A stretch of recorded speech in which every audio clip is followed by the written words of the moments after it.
ዓለም እስትንፋሷን የምትውጥበት ሰማይና ምድሩ በአንዲት ክብ ኳስ ዙሪያ የሚሽከረከሩባት ሀገራት በከፍተኛ ደስታ የሚያብቡበት አንዳንዶቹ ደግሞ በቁጭትና በእንባ የሚታጠቡበት ያ ታላቁ የሰው ልጅ ክስተት።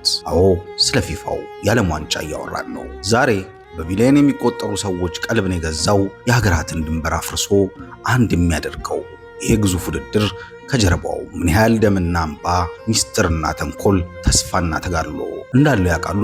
ለመሆኑ የናዚ ወታደሮች መላውን አውሮፓ ሲያምሱ የዓለም ዋንጫ ከአንድ ምስኪን ሰው አልጋ ስር በአሮጌ የጫማ ሳጥን ውስጥ ተደብቆ ጦርነቱን እንዳሳለፈስ ያውቃሉ? ዓለም አቀፍ ደረጃ አውሮፕላን በሌለበት ዘመን ተጫዋቾች በሰፊው አትላንቲክ ውቅያኖስ ላይ በመርከብ 2 ሳምንት እየቀዘፉ የሄዱበትን ያንን አስገራሚ ታሪካዊ ክስተት ሰምተዋል? በታሪክ የተሰረቁና በውሻ የተገኙ ዋንጫዎች እንዲሁም መላው የብራዚል ሕዝብ ዛሬም ድረስ እንደ ጥቁር ጠባሳ የሚያስታውሰው ያ የታሪክ ውርደት። ዛሬ በዚህ ቪዲዮ የዓለም ዋንጫ ታሪክን ካልተነገሩ አስደናቂ ምስጢሮች ጋር ፈታተን እናሳያችኋለን። በታሪክ የማይረሱ ሰዎችን ያስደነገጡና እግር ኳስን የለወጡ እጅግ አስገራሚ ገጠመኞችን ይዘንላችሁ ቀርበናል። በምናብ ወደ ኋላ ተጉዘን ታሪክን እንቃኛለን። እስከ መጨረሻው ሰከንድ ድረስ እዚያው ባላችሁበት ሆናችሁ አብራችሁን ተጓዙ። ታሪካችን የሚጀምረው ዛሬ እግር ኳስ በቢሊዮን ዶላር ከሚገመተው ግዙፍ ኢንዱስትሪ በፊት ነው። ከ100 ምዕተ ዓመት ገደማ በፊት ነው። በአውሮፓውያን አቆጣጠር በ19ኛዎቹ ዓለም ገና ከአንደኛው የዓለም ጦርነት ማገገሟ ነበረ። በወቅቱ እግር ኳስ ኦሎምፒክ መድረክ ላይ ታዋቂነት መጫወት ተጀምሮ ነበረ። ነገር ግን አንድ ትልቅ ጋሬጣ ነበረበት። ኦሎምፒክ የሚፈቅደው አማተር ወይም በትርፍ ጊዜያቸው የሚጫወቱ ስፖርተኞችን ብቻ ነበረ። ፕሮፌሽናል ወይም በእግር ኳስ የሚወዳደሩ ተጫዋቾች እንዲሳተፉ አይፈቀድም። እዚህ ጋር ነው እንግዲህ አንድ ባለ ራዕይ ሰው ታሪኩን ለመቀየር ብቅ ያለው፣ ፈረንሳዊው የፊፋ ፕሬዝዳንት ጁልየስ ሬሜት። ጁልየስ ሬሜት እግር ኳስ የዓለምን ሕዝብ በአንድ ጥላ ስር ማሰባሰብ የሚችል ታላቅ ኃይል እንዳለው ያምን ነበረ። ከኦሎምፒክ ተጽዕኖ ነፃ የሆነ ማንኛውም ሀገር ምርጥ ተጫዋቹን ይዞ የሚመጣበት ፍጹም የዓለም ሻምፒዮና ለምን አይኖረንም የሚል ጥያቄ አነሳ። ይህ ጥያቄ የዓለም ዋንጫ መወለጃ የመጀመሪያው ምጥ ሆነ። ግንቦት 28 ቀን 1928 ዓ.ም በኔዘርላንድ አምስተርዳም ከተማ የፊፋ ኮንግረስ ተሰበሰበ። ስብሰባው በውጥረት የተሞላ ነበር። ብዙ የአውሮፓ ሀገራት እንዲህ አይነቱን ትልቅ ውድድር ማደራጀት አይቻልም፣ የገንዘብ ኪሳራ ነው በማለት ተቃወሙ። ነገር ግን የጁልየስ ሬሜት የማይበገረው ፍላጎትና የማሳመን ብቃቱ በመጨረሻም አሸነፈ። በዕለቱ በተደረገው ታሪካዊ ድምፅ አሰጣጥ በታሪክ ለመጀመሪያ ጊዜ ከኦሎምፒክ ውጪ የሆነ የዓለም እግር ኳስ ውድድር ለአውሮፓውያን አቆጣጠር በ1930 እንዲካሄድ ውሳኔ ጸደቀ። አሁን ትልቅ ጥያቄ ተነሳ።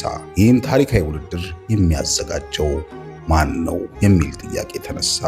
ታዲያ ይህንን ታሪካዊና ትልቅ ውድድር ለማስተናገድ ፈላጊ የነበሩ እንደ ጣሊያን፣ ስፔን፣ ሆላንድና ስዊድን ያሉ የአውሮፓ ኃያላን ነበሩ። ነገር ግን ፊፋ አይኑን ወደ ደቡብ አሜሪካ መለሰ። ድሉን የጨበጠችው ደግሞ ኡራጋይ ነበረች። ምክንያቱ 3 ነገሮች ነበሩ። አንደኛው ኡራጋይ በ1924 እና በ1928 በኦሎምፒክ እግር ኳስን በብቃት አሸንፋ የዓለማችን ቁጥር 1 የእግር ኳስ ሀገር መሆኗን አስመስክራ ነበረ። ሁለተኝነት የተነሳው ደግሞ በ1930 ዓመተ ምህረት ኡራጋይ የመጀመሪያውን ታላቅ ሕገ መንግሥት ያረቀቀችበት 100ኛ ዓመት የነጻነት በዓሏን የምታከብርበት ወቅት ነበረ። ሶስተኛውና ዋነኛው ምክንያት ደግሞ የኡራጋይ መንግሥት ለውድድሩ የሚመጡ ቡድኖችን ወጪ ሁሉ ለመሸፈን ፈቃደኛ መሆኑን ገለጸ። ከሁሉም በላይ ደግሞ በ9 ወራት ውስጥ ብቻ ኤስታዲዮ ሴንትራሊዮ የተባለውን ባለ 90,000 ተመልካች ግዙፍ ስታዲየም ለመገንባት ቃል ገባ። ኡራጋይ በመመረጧ በአውሮፓን ዘንድ ትልቅ ቁጣ ተቀሰቀሰ። በ1930 ዓ.ም ዓለም አቀፍ የአውሮፕላን በረራዎች ስላልነበሩ ከአውሮፓ ተነስቶ ደቡብ አሜሪካ ለመድረስ በአትላንቲክ ውቅያኖስ ላይ ለሳምንታት በመርከብ መጓዝ ግድ ነበረ። ከዚህም ይባስ ብሎ ደግሞ በ1929 ዓ.ም ዓለም አቀፍ የኢኮኖሚ ቀውስ ተከሰተ። የአውሮፓ ክለቦች ተጫዋቾቻችንን ለ3 ወራት ያህል ወደ ሌላ አህጉር አንልክ፣ ስራ ይፈታሉ፣ ይደክማሉ በማለት ውድድሩን በአንድነት አገለሉ። የውድድሩ መጀመሪያ 2 ወራት ሲቀሩትኝ አንድ የአውሮፓ ሀገር ለመሳተፍ ፈቃደኛ አልነበረም። የጁልየስ ሬሜት የህይወት ህልም ሊከሽፍ ተቃረበ። ነገር ግን ጁልየስ ሬሜት እጅ አልሰጠም ነበረ። የግል ተጽዕኖውን ተጠቅሞ 4 የአውሮፓ ሀገራትን አሳመነ። ፈረንሳይ፣ ቤልጅየም፣ ሮማኒያና ዩጎዝላቪያን አሳመነ። እንግዲህ እዚህ ጋር ነው በስፖርት ታሪክ ውስጥ እጅግ አስገራሚው የባህር ላይ ጉዞ የተጀመረው። ሰኔ 1930 ዓ.ም ኤስኤስ ኮንቲቫርዲ የተባለች የቅንጡ የጣሊያን መርከብ ከጄኖዋ ወደብ ተነስታ መርከቧን በመንገዷ ላይ የሮማንያን ቡድን ጫነች። ከዚያም ፈረንሳይ ላይ ቆማ የፈረንሳይን ቡድንና ራሱን ጁልየስ ሬሜትን አሳፈረች። በመጨረሻም ባርሴሎና ላይ የቤልጅየምን ቡድን ይዛ ጉዞዋን ቀጠለች። ዩጎዝላቪያ ደግሞ ኤስኤስ ፍሎሪዳ በተባለች ሌላ መርከብ ለብቻዋ ተጓዘች። ጁልየስ ሬሜት በጉዞ ወቅት የመጀመሪያውን የዓለም ዋንጫ የወርቅ ቅርጻ ቅርጽ በሻንጣ ውስጥ በጥንቃቄ ይዞ መጓዝ ጀመረ። አስቡት፣ ለ2 ሳምንታት ሙሉ ተጫዋቾች በባህር ላይ ነበሩ። ምንም አይነት የስፖርት ማዘውተሪያ አልነበረም። ተጫዋቾቹ ሰውነታቸውን ለማነቃቃት በመርከቧ የእንጨት ወለል ላይ ይሮጡና የአካል ብቃት እንቅስቃሴ ያደርጉ ነበረ።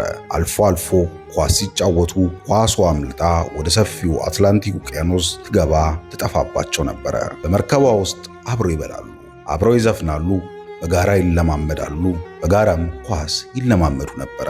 መርከቧ ብራዚል ላይ ስትደርስ ደግሞ የብራዚል ብሔራዊ ቡድን አብራ አሳፍራ በመጨረሻም ኡራጋይ ሞንቲቬዲ ወደብ ላይ በድል ደረሰች። ዓለም አቀፍ ውድድር በብዙ መከራና ድካም ተወለደ። 13ቱ ሀገራት መዳረሻቸውን ኡራጋይ ያደረጉ። አሁን ኳስ ልትንከባለል ነው፣ ታሪክም ሊጻፍ ነው። እንግዲህ ታሪኩ በይፋ ሊጀምር ነው። ሐምሌ 13 ቀን 1930 ዓ.ም በኡራጋይ ዋና ከተማ ሞንቲቪዲዮ ላይ ዛሬ እንደምናየው በመቶዎች የሚቆጠሩ ሀገራት በማጣሪያ የሚጋደሉበት ውድድር አልነበረም። በመጀመሪያ የዓለም ዋንጫ ላይ የተሳተፉት 13 ሀገራት ብቻ ነበሩ። 7 ከደቡብ አሜሪካ፣ 4ቱ ከአውሮፓና 2ቱ ደግሞ ከሰሜን አሜሪካ ነበረ። ምንም አይነት የማጣሪያ ጨዋታም አልነበረም። ሁሉም የመጡት በፊፋ ልዩ ግብዣ ነበረ። በወቅቱ በኡራጋይ የክረምት ወቅት ስለነበረ ከባድ ቅዝቃዜ ነበረ። ይባስ ብሎ ደግሞ ለውድድሩ ተብሎ የሚገነባው ግዙፉ ስታዲየም በከባድ ዝናብ ምክንያት ውድድሩ በሚጀምርበት ዕለት ገና አልተጠናቀቀም ነበር። በመሆኑም የመጀመሪያው ጨዋታ የተደረገው በሌሎቹ ትናንሽ ስቴዲየም ነበር። ይህ ውድድር ዛሬ እኛ ከምናውቀው ዘመናዊ የተደራጀና ቢሊዮን ዶላር ከሚወጣበት እግር ኳስ ፍጹም የተለየ ነው። እንደ ተረት የሚቆጠርና የሚያስገርሙ ክስተቶች የተሞላ ነበረ። እስኪ በዚህ ውድድር ላይ አስገራሚ ከነበሩ ከማይታመኑ ክስተቶች 3ቱን እንይ። የመጀመሪያው የሮማኒያ ብሔራዊ ቡድን የተመረጠበት መንገድ እጅጉን አስቂኝ ነበረ። የሮማኒያ ብሔራዊ ቡድን ተጫዋቾች አንድ በአንድ የመረጠው የአገሪቱ አሰልጣኝ ወይም የእግር ኳስ ፌዴሬሽን አልነበረም። ራሱ የአገሪቱ ንጉሠ ነገሥት ካሮል ሁለተኛ ነበሩ። ንጉሱ እጅግ ከፍተኛ የእግር ኳስ አፍቃሪ ነበሩ። ነገር ግን አንድ ትልቅ ችግር ገጠመው። አብዛኛው ምርጥ ተጫዋቾች በተለያዩ ፋብሪካዎችና ኩባንያዎች ውስጥ የሚሰሩ ተራ ሰራተኞች ነበሩ። የኩባንያዎቹ ባለቤቶች ደግሞ ለ3 ወራት ወደ ሌላ ሀገር ለኳስ የምትሄዱ ከሆነ ከስራችሁ ትባረራላችሁ አሏቸው። ንጉሥ ካሮል ይህንን ሲሰማ ተቆጣ። ወዲያውኑ ልዩ አዋጅ አወጣ። ለተጫዋቾቹ በሙሉ የ3 ወር የሚከፈልበት የሥራ ፍቃድ በግድ ሰጣቸው። ተጫዋቾቹንም እያየ ራሱ መረጣቸው። ለኩባንያዎቹ ባለቤቶች ደግሞ እነዚህ ተጫዋቾች ከኡራጋይ ሲመለሱ ወደ ስራቸው ካልተመለሱ ኩባንያችሁን ሙሉ በሙሉ ዘጋዋለሁ የሚል ጠንካራ ማስጠንቀቂያ ሰጠ። በዚህም ምክንያት ንጉሱ የአገሪቱ ምርጥ ተጫዋቾች ይዞ መርከብ ላይ ሊጭናቸው ቻለ።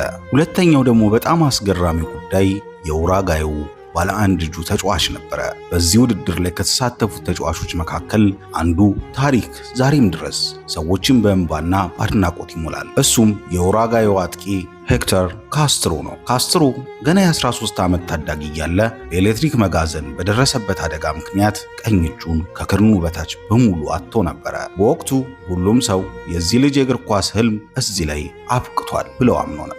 ነገር ግን ካስትሮ ተስፋ አልቆረጠም። በታላቅ ተጋድሎ የኡራጋይ ብሔራዊ ቡድን ውስጥ መካተት ቻለ።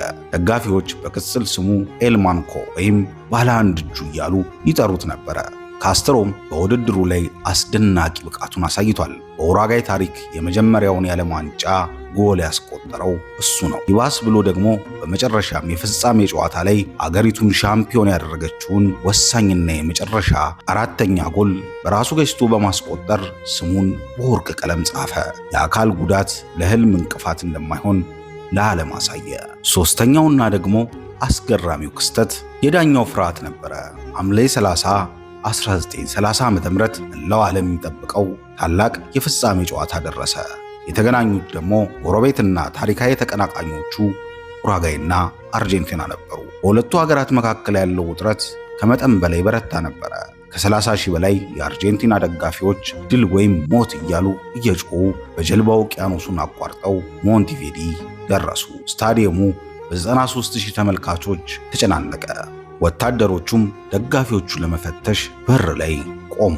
ከ100 በላይ ሽጉጦችና ቢላዎች ከደጋፊዎች ተያዘ። ይህ ጨዋታ እንዲዳኝ የተመረጠው ቤልጂየማዊው ዳኛ ጆን ላንጌነስ ነበር። ዳኛው በስታዲየሙ ያለውን አስፈሪ ውጥረት ሲያዩ ለሕይወቱ ሰጋ። ጨዋታውን ለመዳኘት የተስማማው ሁለት ቅድመ ሁኔታዎች ሲሟሉለት ብቻ ነበረ። አንደኛው ለሕይወቱ ዋስትና የሚሆን የኢንሹራንስ ሰነድ እንዲሰጠው፣ ሁለተኛው ደግሞ ጨዋታው እንዳለቀ ወዲያውኑ አምልጦ መርከብ ላይ መሳፈር እንደሚችል ወደብ ላይ አንድ መርከብ ሞተሯ ሳይጠፋ ተዘጋጅቶ እንዲጠብቀው ጠየቀ።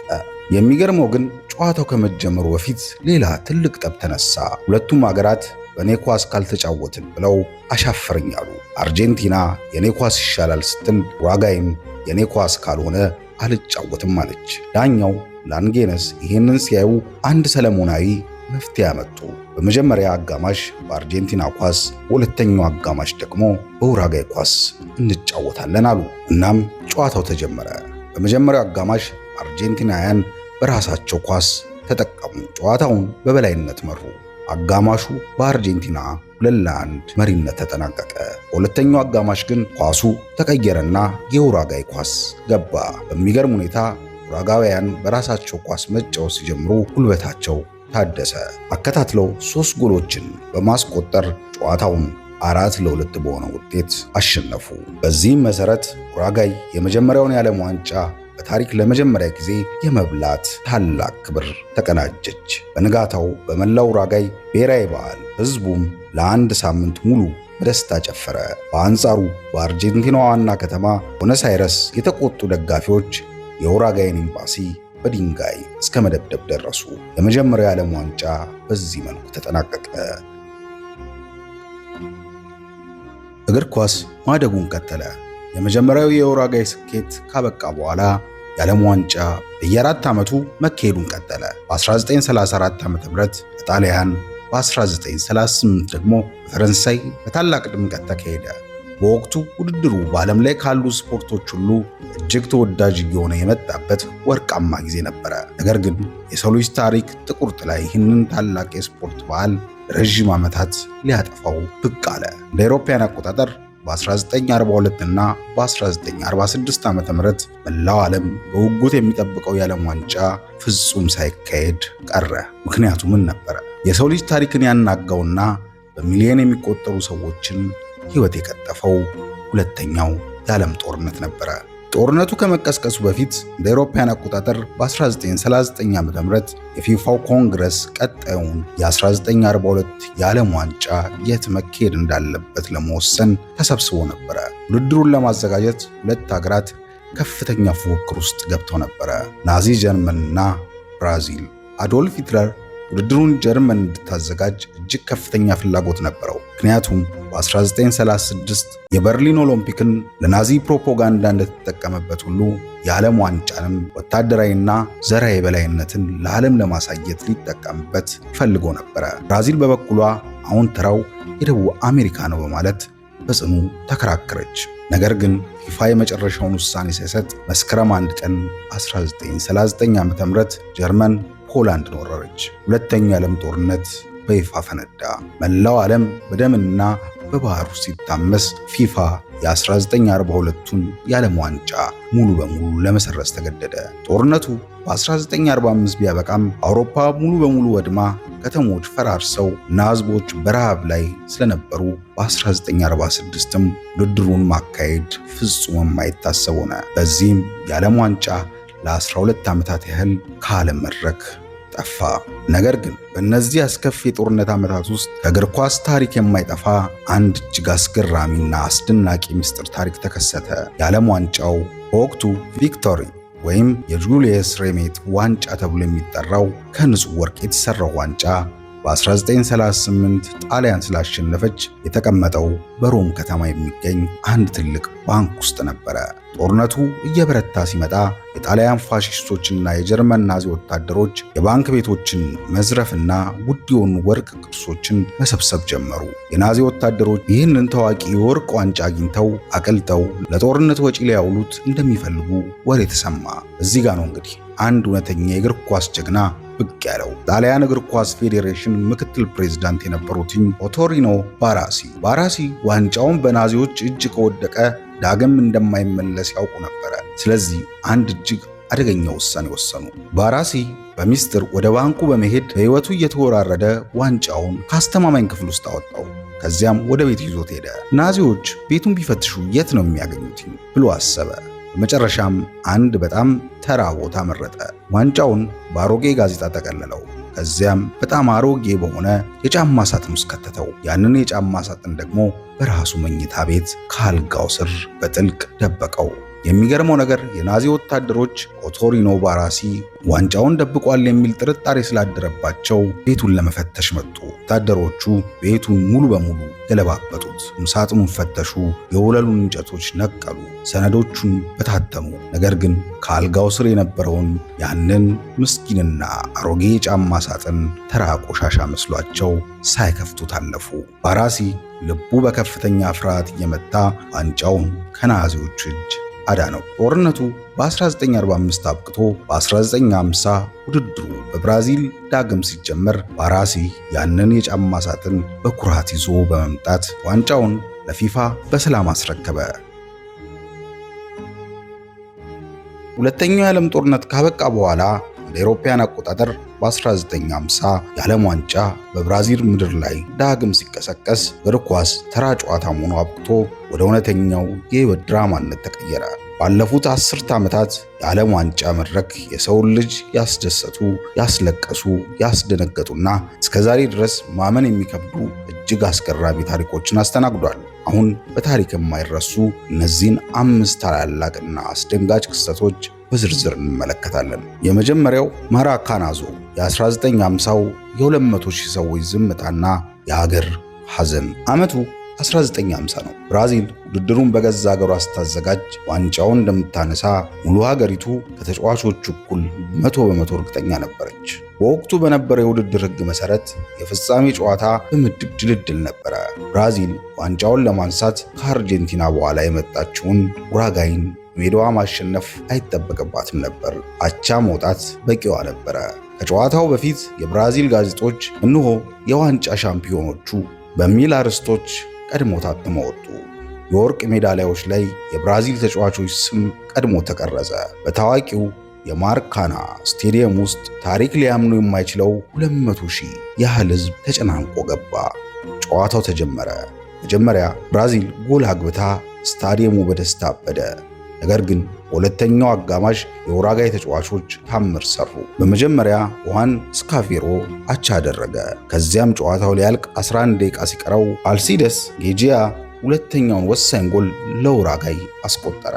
ያኔ ምን የተከሰተ ይመስላችኋል? ያ ግዙፉ 200,000 ሰው የሚይዘው ስቴዲየም በአንድ ቅጽበት እንደ መቃብር ስፍራ ጸጥ አለ።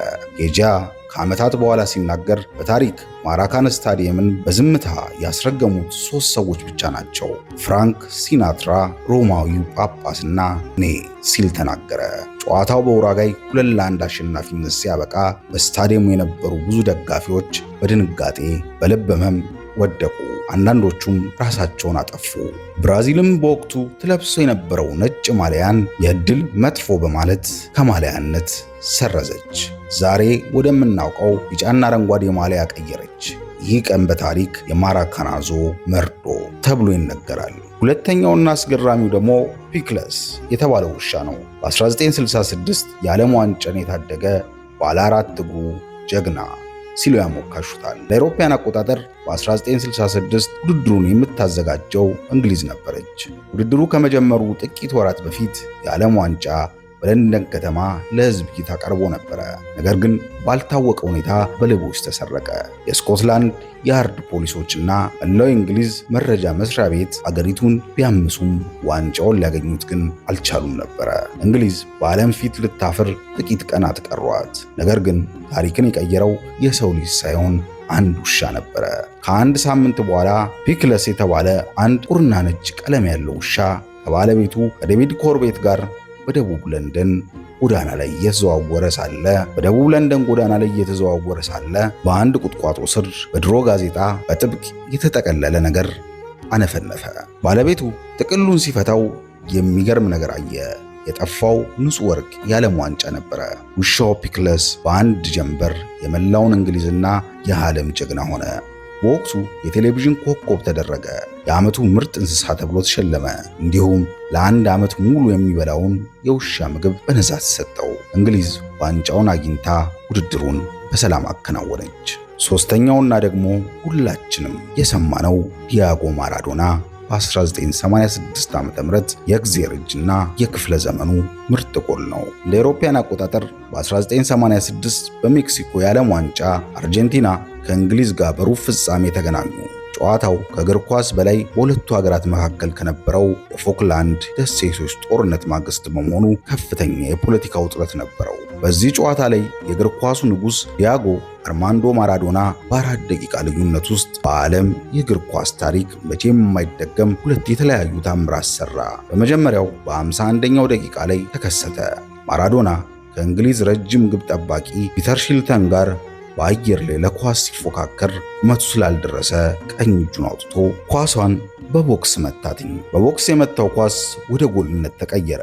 ዳኛው ማታለሉን ሳይረዱ ቀርተው ጎሉን አጸደቁት። ማራዶና ከጨዋታ በኋላ ጋዜጠኞች ሲጠይቁትኝ ጎሏ በጥቂቱ በማራዶና ራስ በጥቂቱ ደግሞ በእግዚአብሔር እጅ ነው የተቆጠረችው በማለት ምላሽ ሰጠ። በዚህም የእግዚአብሔር እጅ አንድ ወፍ ጋር ተባለች። ይሄ ጎል አወዛጋቢ ቢሆንም ከ4 ደቂቃ በኋላ ግን ማራዶና ያደረገውን ስህተት በታላቅ ጥበብ ካሰው። በገዛ አገሩ ሜዳ አጋማሽ ላይ ኳስ ተቀብሎ እጅግ በሚገርም ፍጥነት 5 የእንግሊዝ ድንቅ ተከላካዮችና ግብ ጠባቂው ሺልተንን ጭምር አታሎ በማለፍ በዓለም ታሪክ አስደናቂውን ጎል አስቆጠረ። እቺ ጎል ዛሬም ድረስ በፊፋ ይፋዊ ምርጫ የክፍለ ዘመኑ ምርጥ ጎል ተብላ ትጠራለች። አራተኛው ክስተት ደግሞ ሁላችንም የምናስታውሰው የንጉሱ የዚነዲን ዚዳን የመጨረሻው የሐዘን ስንብት ነው። ዓመቱ 2006 ነው። የጀርመን የዓለም ዋንጫ ፍጻሜ ፈረንሳይና ጣሊያን ለዋንጫ ተገናኝተዋል። ጨዋታው የፈረንሳይ እግር ኳሱ ጀግና ዚነዲን ዚዳን በሕይወቱ የሚያደርገው የመጨረሻው ፕሮፌሽናል ጨዋታው ነበረ። መላው ዓለም ንጉሱ በክብረ ዋንጫውን አንስቶ እንደሚሰናበት ጠብቆ ነበረ። ጨዋታው በጭማሪ ሰዓት ላይ 1-1 በሆነ ውጤት ቀጥሏል። በድንገት ግን የጣሊያኑ ተከላካይ ማርኮ ማታሬዚ የዚዳን ማሊያ ጎተት አደረገው። ዚዳንም ዞር ብሎ ማሊያውን ከፈለከው ከጨዋታ በኋላ ሰጣለሁ አለው። ማታሬዚ ግን እጅግ አጸያፊና የዚዳንን እህት የሚሳደብ ክብሯን የሚነካ ከባድ ስድብ ተናገረ። ዚዳን ስድቡን ሲሰማ ቁጣውን መቆጣጠር አቃተው። ዞር አለና ወደ ማታሬዚ ተጠግቶ በራሱ የማታሬዚ ደረትን በቴስታ ገጨው። ማታሬዚም መሬት ላይ ተዘረረ። ዳኛው ወዲያውኑ ቀይ ካርድ አውጥቶ ዚዳንን አስወጣው።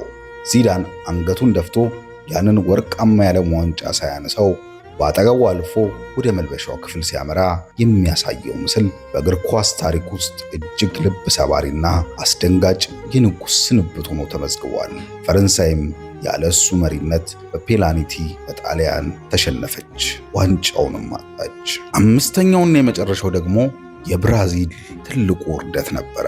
የመጨረሻውና የቅርብ ጊዜ አስደንጋጭ ታሪክ የተከሰተው በ2014 ዓ.ም ነው። ብራዚል ከ64 ዓመታት በኋላ የዓለም ዋንጫን በአገሯ ዳግም አዘጋጀች። ዓላማዋ የ1950ውን ማራካናዞ ታሪካዊ ጠባሳ በድል ለመደምሰስ ነበረ። ነገር ግን በግማሽ ፍጻሜ ያጋጠማት ክስተት ከ1950ው የባሰ የዘላለም ጥቁር ቅዠት ሆነባት። የተገናኘችው ከጀርመን ብሔራዊ ቡድን ጋር ነበረ። ኮከብ ተጫዋቾች ኔይማር በጉዳት፣ ተከላካዩ ቲያጎ ሲልቫ ደግሞ በካርድ በጨዋታ ላይ አልነበሩም። ቢሆንም ግን ብራዚል እንዲህ ትሆናለች ብሎ ያሰበ አንድም የዓለም ሕዝብ አልነበረም። ጨዋታው በተጀመረ በመጀመሪያው 29 ደቂቃ ውስጥ ብቻ ጀርመኖች የብራዚልን መረብ 5 ጊዜ ቀደዱት።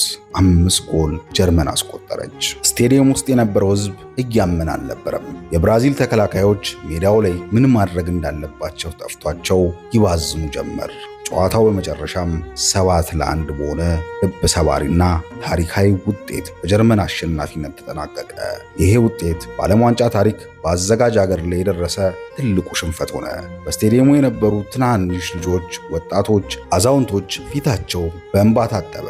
ውድ ተመልካቾቼ ከ1930ው የኡራጋይ ውቅያኖስ ጉዞ እስከ 2022ቱ የኳታር አስደናቂ ውድድር የዓለም ዋንጫ ከስፖርት በላይ የሰው ልጅ ስሜት፣ ትግል፣ አንድነት፣ ታሪክ መገለጫ ነው። እናንተስ ከነዚህ ታሪኮች ውስጥ ይበልጥ ያስገረማችሁ የትኛው ነው? ወይስ እናንተም የምታስታውሱት ሌላ የማይረሳ የዓለም ዋንጫ ክስተት አለ? ሐሳባችሁን በኮሜንት መስጫው ላይ አስፍሩልን። ዛሬ የነበረን ፕሮግራም ይህን ይመስል ነበር። ሰላም ለሀገራችን፣ ሰላም ለዓለማችን ይሁን።